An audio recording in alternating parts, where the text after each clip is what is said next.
Hello and welcome to the two-man power trip of wrestling. I'm your host, GP John Poz, and this is Pro Wrestling 101. Today I have a very special guest. He is the doctor himself. You can see him on many different podcasts along many different platforms. He is Mr. J, Dr. Jargo. Michael, how you doing today, sir? I'm doing all right, man. I will go ahead and throw this out there to the listeners. If you hear a puppy crying in the background, that is my puppy. We are currently trying to crate train, so bear with me. And hopefully she's upstairs, I'm downstairs. Hopefully it doesn't bleed over the microphone too much. Nice. What kind of dog is it? She's a 8-week-old husky. Oh, husky. They're very friendly usually, I think. They're very friendly, but they also do not like being caged in any way, shape, or form. Kind of like, Japanese professional wrestling. Yeah. Yes, true. That's a segue, ladies and gentlemen. Yes, good one. And to think about today's topic, think about Japanese pro wrestling. And I want to talk about a Japanese strong style and what that means, what that really is. Because, when you do Pro Wrestling 101, you always hear terms, but then you never quite understand it. Or you say, oh, the lockup or throw a punch, but then you don't really understand how to do it, when to do it, why it's important to do it, stuff like that. So the Japanese strong style, I feel like that is often misnamed, or people like, oh, the guy threw a forearm, he's doing Japanese strong style. Not necessarily the case. So what is Japanese strong style in essence? Well, let me flip this around on you. When you think of Japanese strong style, what does it mean to you? To me, I always think of it's going to be hard hitting. It's not going to be sports entertainment. It's going to be, it doesn't necessarily have to be forearms and stuff, but it's going to be more like very serious wrestling. You may think it's a shoot more than a work. Mm-hmm. The guys are definitely going to treat it as a sport. That's how I always think about it, like that. Okay. Yeah, you're not terribly far off. Do you know what King's Road is? The style, King's Road? Yes. Pretty much, yeah. I always think King's Road. I always think of All Japan, like Misawa, Kawada, Kobashi. Kawada's a god. Well, actually, they're all gods, but I love Kawada. Tao, all like those guys. King's Road. Okay, so really, when you want to get down to like at its very core, what is Japanese strong style? You have to go back in time. You have to go back in time to the end of World War II, and that is where America's greatest export to Japan, professional wrestling, really kind of made its entrance. You could make the argument that it's baseball. Personally, I would go with professional wrestling. So you had the JWA going throughout, the 1950s, the 1960s before it kind of broke up. When you had Baba go his way and Inoki go his way, at its very core, Japanese strong style is Antonio Inoki's philosophy when it comes to professional wrestling, very much like King's Road was Baba's perspective when it comes to professional wrestling. So very much like sports entertainment has become like Vince McMahon's vision for professional wrestling. Yes. At its very core, that's all strong style is. It's not just the more stiff kicks or the more stiff forearms. It's the pacing of the match. It's the way that the booking is done inside of New Japan Pro Wrestling. And in a weird way, we kind of talked about this on Who Is this week. Strong style almost broke New Japan Pro Wrestling. When you go back to the Muhammad Ali versus Antonio Inoki fight, that in Inoki's mind was Japanese strong style. He wanted professional wrestling to be considered another one of the martial arts. And that at its very core is kind of the founding principles of New Japan Pro Wrestling and the style that has kind of evolved out of that original concept of professional wrestling. It's just become such a loose blanket term in a 2021 context where people see Japanese pro wrestling and they say, oh, that's strong style.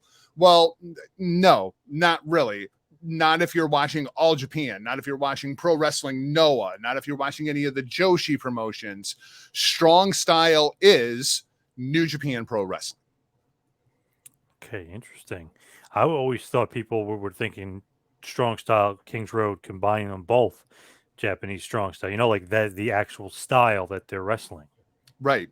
And it's really that blend of mixed martial arts and professional wrestling. When you look inside of strong style, you're going to see a lot more submission finishes. That's absolutely one of the key points of strong style. You can make the argument At this point in New Japan Pro Wrestling, Zack Sabre Jr., Minoru Suzuki, the Suzuki-gun faction is the closest to a puro Japanese strong style of anything that we're seeing going on throughout Japan currently.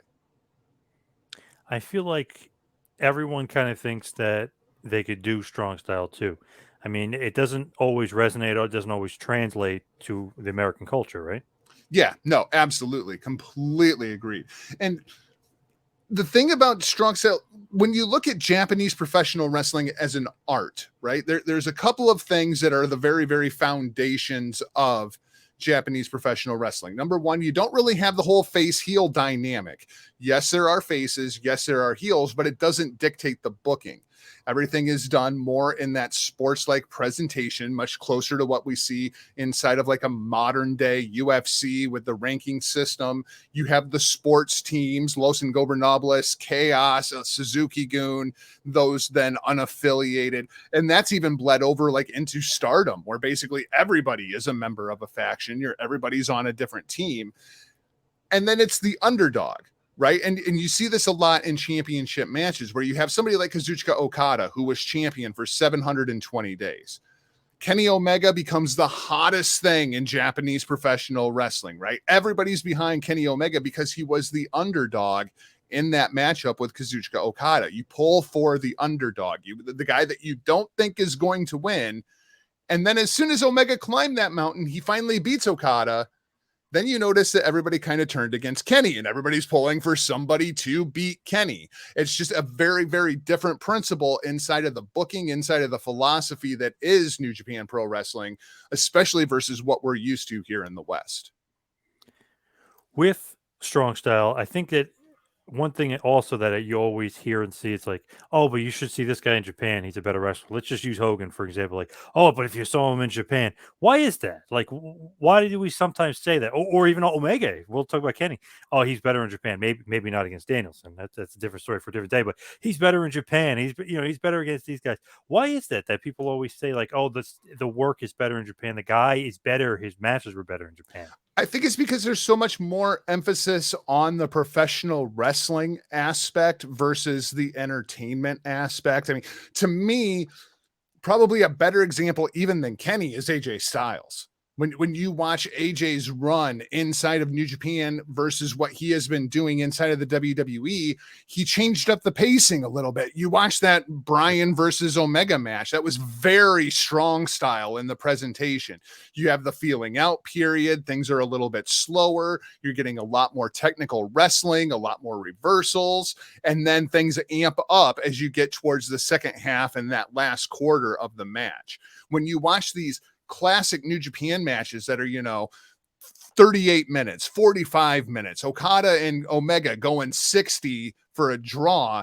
It's really that last quarter of the match where things just get turned up and go absolutely crazy. And that was really what Riki Choshu brought to New Japan strong style, where it was that change of pace, that the pacing inside of the matches versus like an MMA fight where everything is just one speed the entire time. I love that if you go to Japan, like you could become better, but it's almost like you take it more seriously too. I mean, Mhm. like I feel like sometimes, like Roadstar Doctor Death, he's had some obviously great matches over here, but you watch the Japan stuff, it's like holy shit, like he turned it up like 10 notches.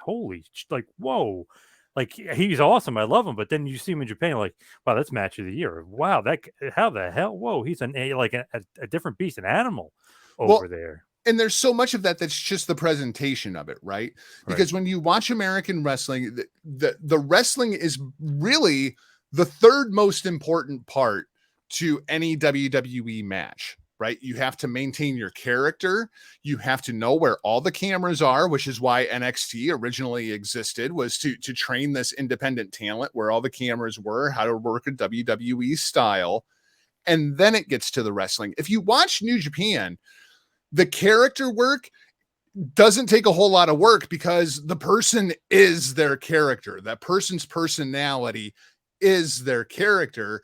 And they go out there and they have a wrestling match. You watch somebody like a Tomohiro Ishii inside of the ring, who is the G1 Climax MVP every year, right? Yep. You think Ishii gives a damn where a camera is? It is the camera's job to film Ishii, not for Ishii to know where the camera is. That's one of the biggest differences that I see really between Western wrestling and especially what New Japan presents. They're like, oh, the camera guy missed that shot. Oh, the camera guy missed that shot. Well, you know what? When you're watching a football game, the camera guy doesn't get every shot. It's just that's the way that the presentation is. With the different presentation over there, are they like booking wise? Are they booking for crowd reactions? Are they booking? You know what I mean? Like in the U.S. In the U.S. it'd be like, wow, Daniel Bryan, even though they didn't really want to, but he got such a big reaction in the U.S. We got to give this guy a push. Do they treat that the same way, where they're going to push it like a guy, maybe like Ishii or somebody? Do they do that over there? Is that To necessarily strong style or not really? to a bit of an extent, I don't feel like inside of the booking, obviously people get pushed, right? Like Yep. that's Yep. just that's going to have the The nature perfect of it, yeah. example that we see going on right now. They really wanted to push the Great Okan. New Japan Pro Wrestling had great hopes for the Great Okan, Oka coming back from his excursion, and the fans just weren't into it, right? So Okan goes down the card just a little bit, and Jeff Cobb starts picking up all those wins inside of the same faction, because then it doesn't really change Gato's long-term booking philosophy, right? The problem with Japanese strong style is Inoki in particular, while he still owned the company, put so much emphasis on the MMA aspect of it and trying to legitimize professional wrestling as another mixed martial art that it almost brought New Japan down in the early 2000s until Tanahashi and Shibata, and we saw the Nakamura, the new set of triplets kind of come in and raise pro wrestling back up.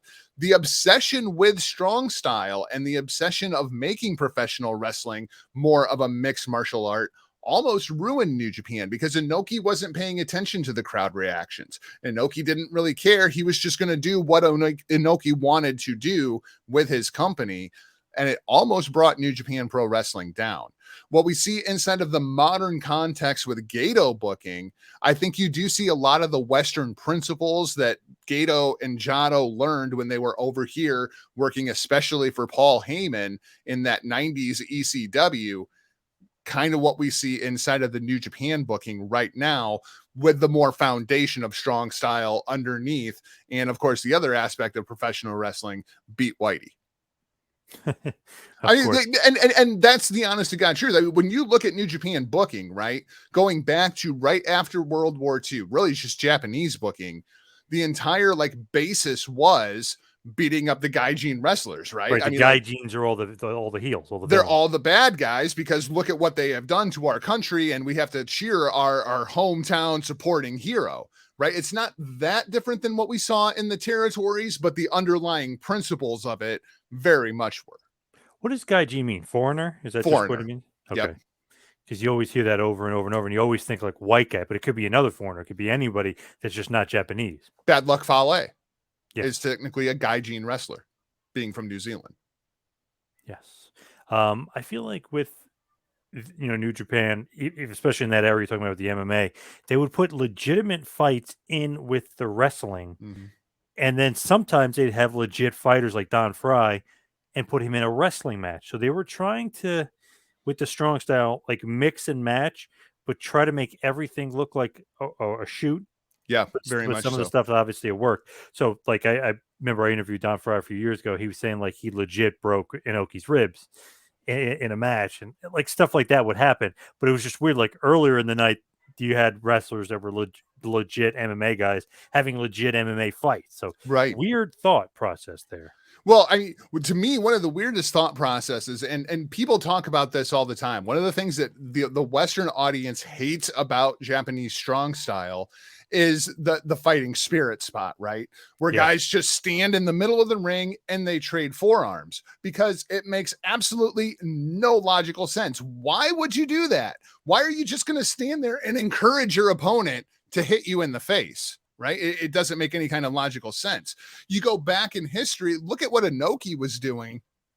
Our good friend Ben Hamin does the $5 face slap, right? Where, Yep. where you pay him $5, he'll slap you in the face so hard that you can completely change your life. Ask Big Ray Hernandez. That's the thing. in Japan, they would line people up for miles to I get slapped in the face by Antonio Inoki. Yeah, it And was it's an like, honor, right?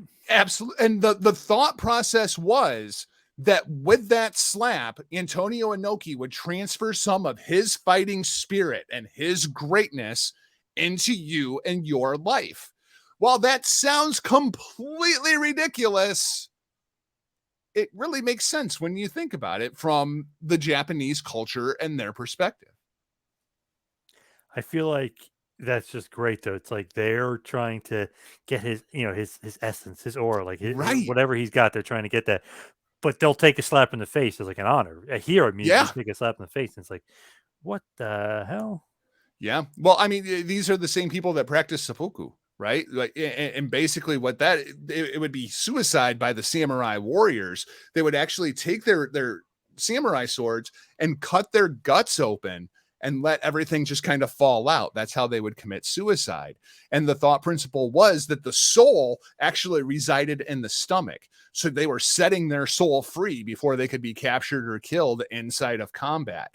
But I mean, when you just hear about the principle of it, where it's like you got these samurais chopping themselves open and just letting their guts fall out, what in the hell are these people thinking? There is a logic to it. You just got to dig really deep into the roots of Japanese history. And even strong style, whether it's King's Road, whether it's what you see in the Joshi promotions, which are even a little bit more different, what you see inside of DDT, which to me is like the closest to Western professional wrestling, as ridiculous as that may sound. That is Japanese sports entertainment. That's what they're going for.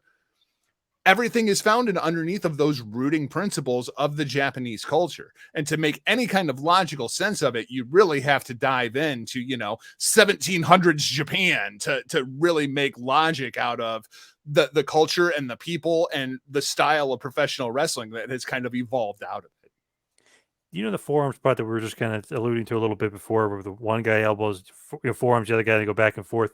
So I don't mind The that spot. bouye spot, as people Yeah, call it in the States. I don't mind it as much. Some guys can get away with it and do it. I feel like if every match does it, which happens way too much in like AEW, and sometimes WWE creeps in too a little bit too. But it's like Mhm. not everybody can do that. Not that doesn't fit everybody. I don't think it fits Moxley. I hate to break everybody. He shouldn't be doing that stuff. Suzuki, it fits, but I can see the point. Like, oh, you wouldn't just stand there. I've seen MMA fights where they do literally exactly that, where they literally Yep. just stand and bang, like as they say, and just literally punch each other like that because they're trying to get in a firefight. They're trying to make the other guy make a mistake. They're trying to like knock the other guy out, but they're both like infuriated because their best shots not landing. So I've seen that. It's almost like a level of frustration a little bit in MMA where the guys just do that. Mhm. But I also see it from one aspect. One of the guys that doing it from one end of MMA will want the other guy to do that because the other guy's more technical. And if you start doing that and get into a firefight, he'll slip on his technique and he'd be able to knock him out because he's a brawler more in essence. I mean, I've seen that thousands of times in MMA. So to think that that spot is terrible, I disagree with. But to think about it as overdone, it is. It's way overdone.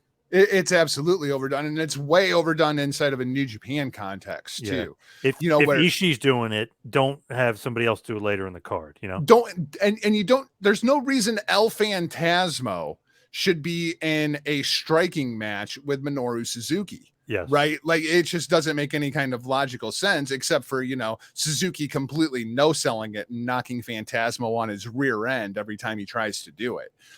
Which even that, the Japanese fans are like, huh, yeah, he can't work strong style. Look at Suzuki. Suzuki just knock him out in one punch.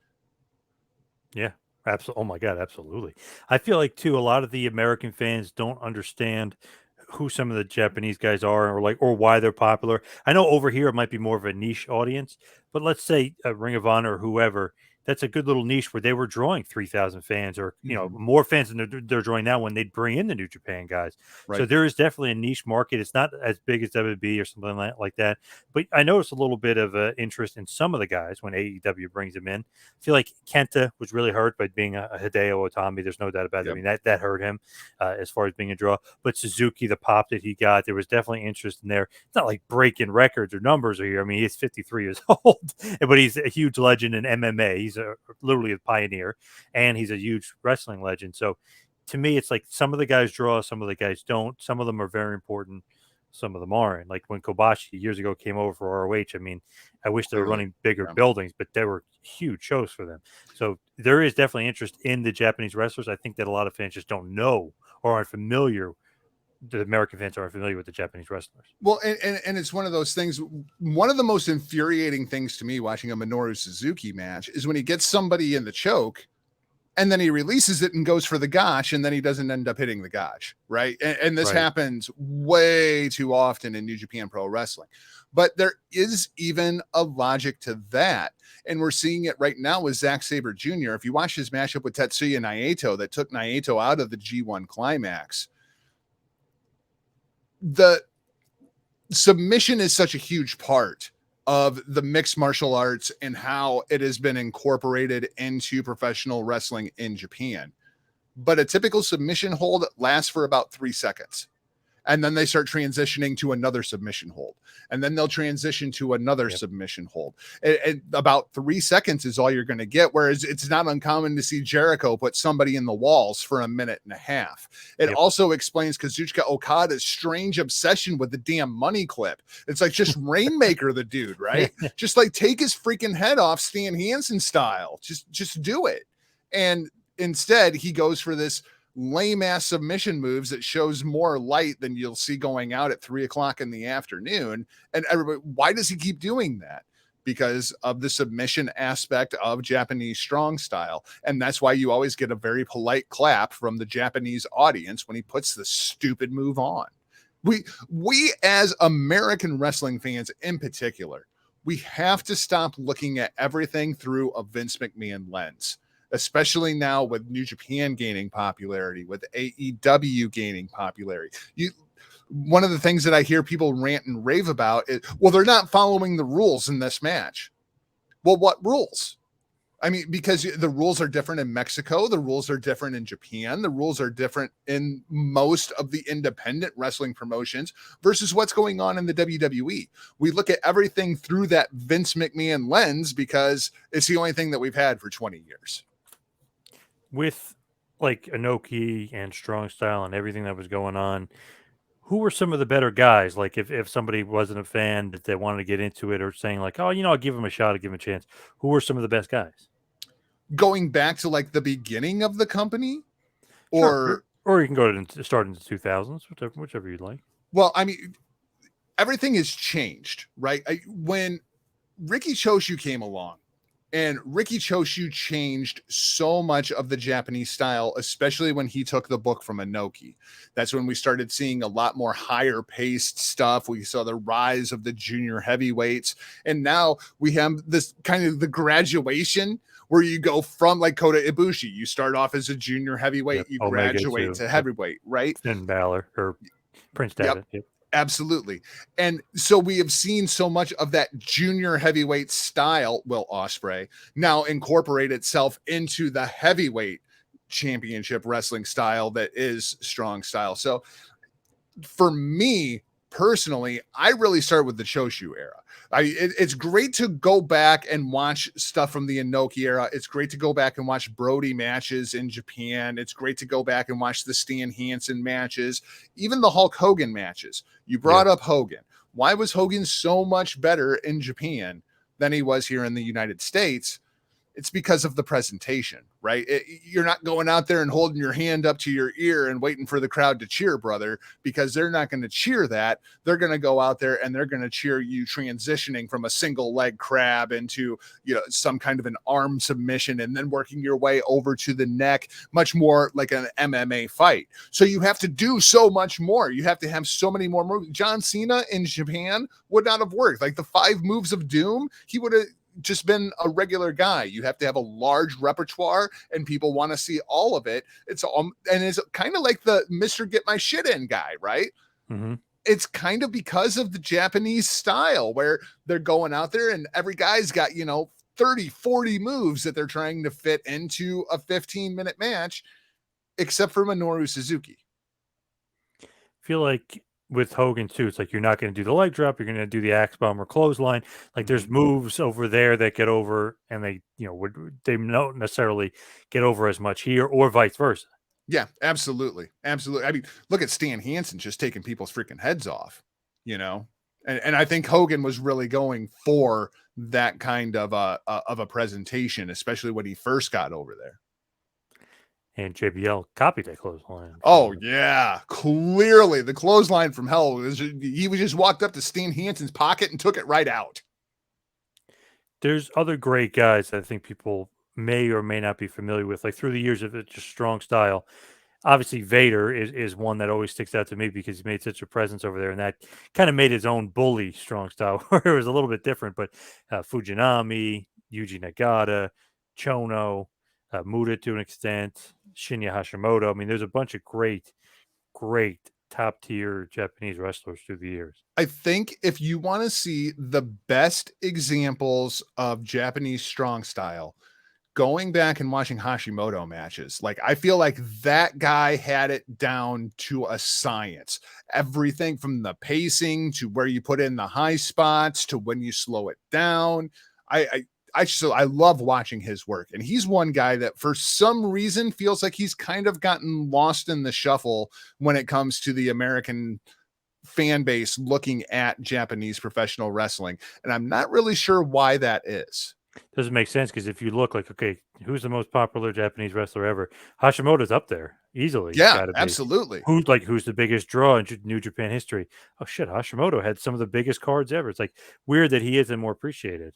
Especially like because guys like Muda are appreciated, guys like Liger are very appreciated. Nagata, I feel like, is held in much higher regard than Hashimoto, and I've just never really understood why. I mean, at this point, I almost feel like Marufuji is even more popular than Hashimoto. And if you haven't seen much Marufuji, go watch some Pro Wrestling Noah because that guy's freaking incredible. I just wish he would have went to New Japan when he had the chance. I agree. And when he did the G1 that one year, that Oh, was it was awesome. incredible. That was awesome. And then he had that match against Okada that year. Holy moly. Damn, I wish it's weird. The contracts over there, like who can move and who can't and how long you're sticking with the company. It's nuts, right? I mean, sometimes they got you forever. And it's also a matter of, like how well are you guys getting along at that given moment in time? Because, Pro Wrestling Noah, New Japan, All Japan, they've all had very kind of incestuous relationships over the course of the years. And then somebody says something that pisses the other guy off. And I mean, like Suzuki-gun was so evil at one point, they kicked them out of New Japan Pro Wrestling for 2 years to go raise havoc in Pro Wrestling Noah before they came back. And what was the New Japan's payment? They got Marufuji for the G1. Yep. And there was actually 2 Okada Marufuji matches that year. Yeah, one in the G1 and then one after that in, I forget, was it KOW? I'm trying to remember. KOP, King of Wrestling? King of Pro Wrestling, yeah. King of Pro Wrestling. I always call King of Wrestling, yeah. Yeah, and what happened there, and the King of Pro Wrestling match is fantastic. Yes. What happens is inside of the G1, like with Shingo Takagi right now, anybody that beats Shingo inside of the G1, people have a right to challenge Shingo for the IWGP World Heavyweight Championship. Marufuji got Okada inside of the G1 in a, it was 15, 17-minute match. It was pretty good, but they end up putting Marufuji over so that then you have the main event, the guy from Pro Wrestling Noah coming to capture the New Japan Championship and take it back to Noah before the Okada ends up putting him down. It was just little things like that. I just think make the strong style New Japan booking just so much more intriguing versus what we see typically here in the West. So let's wrap it up here. We'll head towards the finish for strong style. Just summary though. Do you think that strong style should stick in Japan, or is it okay that it's making its way over here? Or really the guys are copying what they're seeing from strong style and bringing it over? I think that's the problem. I think the problem is strong style is not coming to the United States because like I said at the beginning, Japanese strong style is the booking philosophy and the founding principle that is New Japan Pro Wrestling. That you can't bring that here with the exception of New Japan Strong. I mean, right. Obviously they're trying to do that. But when I see like what Kenny Omega is doing on AEW television, to me, that's not strong style. Even though it's a lot of the same moveset, it's not strong style. And the problem with Japanese strong style in an American context is people just don't understand what they're looking at. You have to actually understand the principles inside of the booking, inside of the presentation, inside of the MMA pro wrestling crossover that leads to what you see in a Japanese strong style match. That and the pacing and the emphasis on actual technical wrestling. So you have somebody like Jonathan Gresham, I think is the closest thing to Japanese strong style inside of an American context. So let's head to the plugs. You can follow me on Twitter and Instagram at Two Man Power Trip. Check out the website, tmptempire.com. Of course, Patreon, patreon.com/tmptempire. Jargo, what do you got? Find me across all social media platforms at Not Jargo, even though I'm trying to be more of a Twitter person these days because Nice. Facebook made me mad. And then you can find me pretty much everywhere. You can find me at the Hamin Media Group, the HTM Podcast Network Online, hittingthemarks.com, destinopod.com. That's a New Japan Pro Wrestling podcast. And of course, now I'm starting to frequent more often at nodq.com. And of course, you can find me on the Big Vito brand, the Big V Mafia, over at patreon.com/Big V Mafia. Great stuff as always, Jargo. Thank you for joining me. Thank you, everybody, for listening. We'll see you right back here next week for a little Pro Wrestling 101. See you next week, folks.